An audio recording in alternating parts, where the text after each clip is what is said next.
I became interested in active learning because in my first year as a teacher, I was bored. I just followed the same model that a lot of my lecturers had done, which is stand up the front with my slides, work through the slides, wait for the appropriate amount of time for the students to copy it down and move on. And I personally was bored stupid.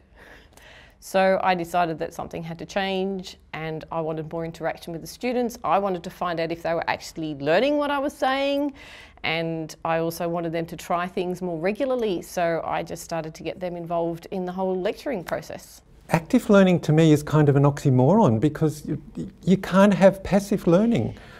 You learn by doing stuff, you learn by listening, you learn by interacting. All of the research tells us that learning is a social process. For me, active learning is not about passively listening to an instructor delivering content.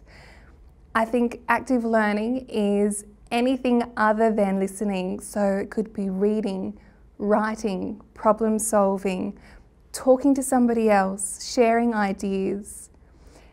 Even on a very small scale, to be able to write down your response to a question, anything that gets the student or the learner actively involved in connecting to the content and interpreting that content. I became interested in active learning because I felt that students came to us and they weren't blank slates.